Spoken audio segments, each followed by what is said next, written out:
સૌ હરિભક્તોને જય સ્વામિનારાયણ। આજે સોશિયલ મીડિયાના યુગમાં જેટલી ઝડપથી જ્ઞાન ફેલાય છે, તેટલી જ ઝડપથી ખોટી માહિતી અને નફરત પણ ફેલાવવામાં આવે છે।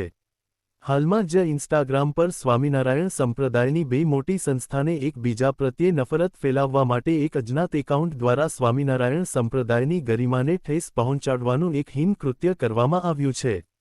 આ પેજ પર ડીપફેક એઆઈ ટેકનોલોજીનો દુરુપયોગ કરીને બીએપીએસ સંસ્થાના વડા પરમપૂજ્ય મહંત સ્વામી મહારાજના ફોટા સાથે છેડછાડ કરવામાં આવી છે। ત્યાં પૂજ્ય મહંત સ્વામી મહારાજના ચહેરાના સ્થાને વડતાલ સંસ્થાના આચાર્યનો ચહેરો મૂકીને વડતાલના અને બીએપીએસના ભક્તોને ગેરમાર્ગે દોરનારા અને અપમાનજનક ફોટા અપલોડ કરવામાં આવ્યા છે।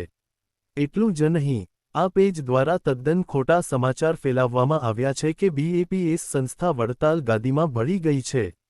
આ સમાચાર પાયાવિહોણા અને માત્ર ઈર્ષ્યાવશ ફેલાવવામાં આવ્યા છે। વડતાલ સંસ્થાના હરિભક્તોમાં પણ રોજ ભરાયો છે કે આચાર્યની આવી વૈશ્વિક મજાક કોણ બનાવી રહ્યું છે।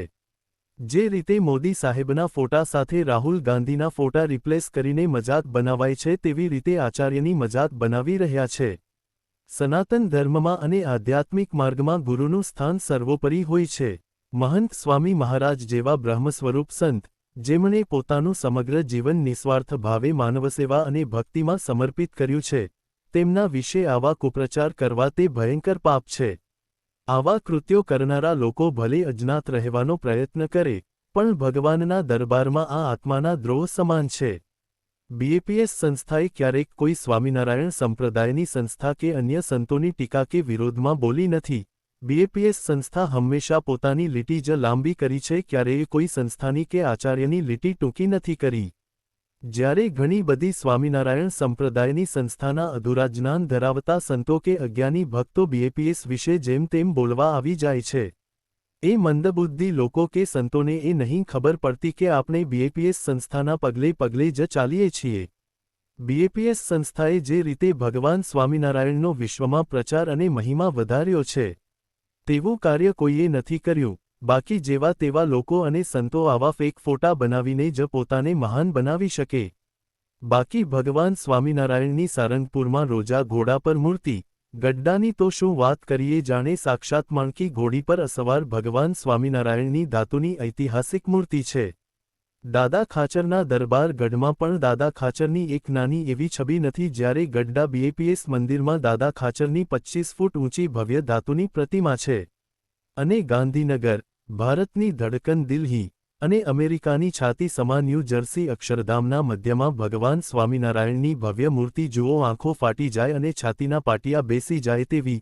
મોરારી બાપુના નીલકંઠ વર્ણીના નિવેદનને લઈને બીએપીએસ સંસ્થાએ હમણાં તો નીલકંઠ વર્ણીની 49 ફૂટ ધાતુની ઊંચી પ્રતિમાઓ America, Gandhinagar, Australia, south Africa, London, Surat Akshardham અને દિલ્હીમાં તો 108 ફૂટ ઊંચી મૂર્તિ પધરાવીને વિરોધીઓના પેટમાં તેલ રેડાઈ ગયું। આ તો આંગળીના વેડે ગણાય તેવું કાર્ય દેખાડ્યું। અબુધાબીમાં બીએપીએસ મંદિરે તો ભગવાન સ્વામિનારાયણને મુસ્લિમ દેશના મધ્યે પણ બિરાજિત કરીને આખા વિશ્વમાં સ્વામિનારાયણનો ડંકો વગાડી દીધો।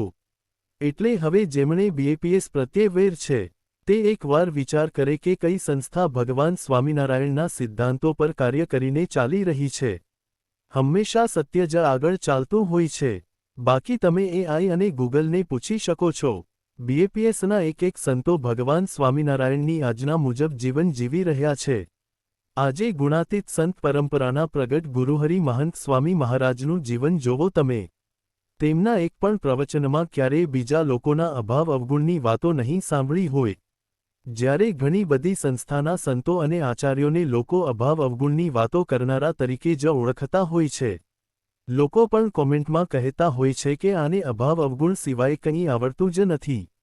હવે જેમણે પણ આવું કૃત્ય કર્યું છે, તે આ અવશ્ય સ્વામિનારાયણ સંપ્રદાયને તોડવાના પ્રયત્નો કરી રહ્યા છે। આપણે થોડાક મહિના પહેલા જ જોયું હતું કે અમુક કથાકારો અને બાવાઓ દ્વારા વડતાલ સંસ્થાના સંતોના પ્રવચનો કટ કરીને સનાતન ધર્મની વિરોધમાં દેખાડીને વડતાલ સંસ્થાને બદનામ કરી રહ્યા હતા।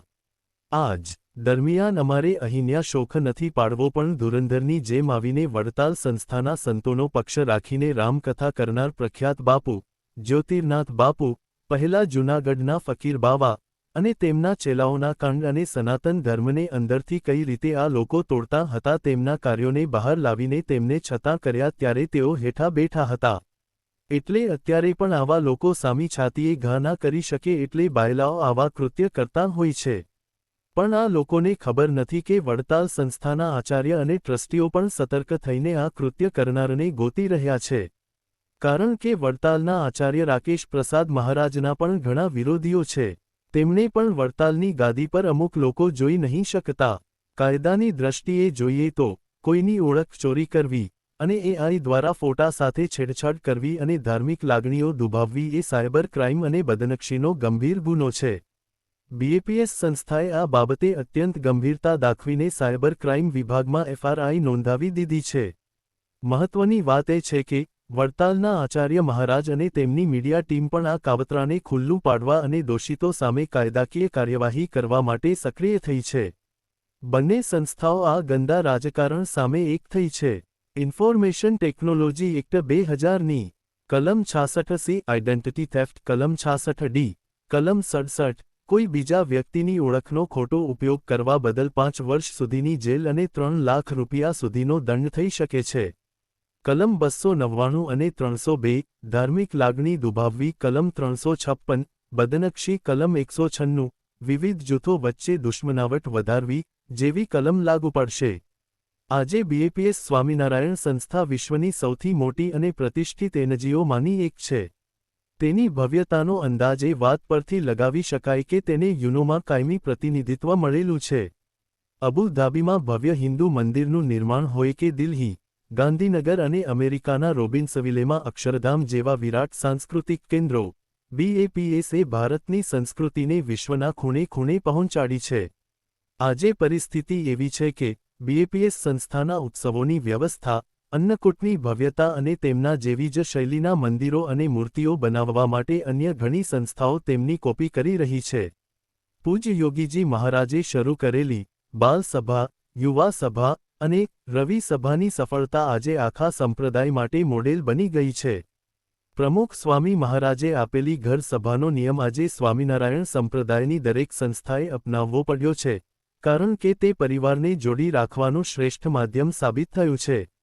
જ્યારે કોઈ સંસ્થા આટલી ઊંચાઈ પર હોય ત્યારે કેટલાક ઈર્ષાળુ તત્વો તેને નીચે પાડવાના પ્રયત્નો કરે તે સ્વાભાવિક છે. પરંતુ સત્ય ક્યારેય છુપાતું નથી. વર્ષોથી લોકો આવા કૃત્ય કરી રહ્યા છે. આપણે એક જાગૃત ભક્ત તરીકે આવા ફેક પેજ અને ખોટા સમાચારોથી બચવું જોઈએ અને બીજાને પણ બચાવવા જોઈએ. આવા એકાઉન્ટ્સને રિપોર્ટ કરો અને ખાસ બ્લોક કરો અને સનાતન સત્યને વળગી રહો. કારણ કે સ્વામિનારાયણ સંપ્રદાયની દરેક સંસ્થાના ઇષ્ટદેવ ભગવાન સ્વામિનારાયણ જ છે. સૌ હરિભક્તોને જય સ્વામિનારાયણ.